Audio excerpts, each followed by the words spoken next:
നിങ്ങൾക്ക് ടി.പി. ശ്രീനിവാസനെ അറിയാമോ? 2016 കോവളത്ത് ആഗോള വിദ്യാഭ്യാസ സംഗമത്തിനെത്തിയപ്പോൾ ഉന്നത വിദ്യാഭ്യാസ കൗൺസിലായിരുന്ന ടി.പി. ശ്രീനിവാസനെ എസ്.എഫ്.ഐ പ്രവർത്തകർ കയ്യേറ്റം ചെയ്ത സംഭവം ഏറെ രാഷ്ട്രീയ കോളിളക്കമുണ്ടാക്കിയിരുന്നു. ആഗോള വിദ്യാഭ്യാസ സംഗമം വിദ്യാഭ്യാസ കച്ചവടം ലക്ഷ്യമാക്കിയുള്ളതാണെന്ന് ആരോപിച്ചുകൊണ്ടായിരുന്നു സംഗമത്തിന്റെ മുഖ്യ സംഘാടകനായ ടി.പി. ശ്രീനിവാസനെ എസ്.എഫ്.ഐ തടഞ്ഞത്. മുൻപും ടി.പി. ശ്രീനിവാസൻ വിദ്യാഭ്യാസ കച്ചവടത്തിന് കൂട്ടുനിൽക്കുന്നുവെന്ന് ആരോപിച്ച് എസ്.എഫ്.ഐ രംഗത്തെത്തിയിരുന്നു.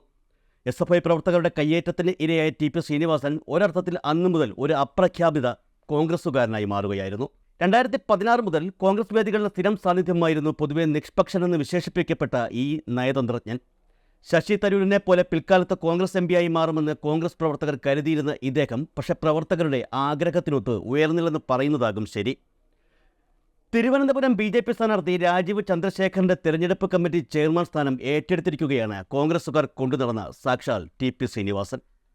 മോദി തുടരണം, ബി.ജെ.പി. ഭരണം വരണം, രാജ്യത്തും കേരളത്തിലും അതാണ് നാടിന് നല്ലത് എന്നിങ്ങനെ ടി.പി. ശ്രീനിവാസൻ എന്ന പഴയ ഡിപ്ലോമാറ്റിൻ്റെ സ്തുതിയും പുറത്തു വന്നു കഴിഞ്ഞു.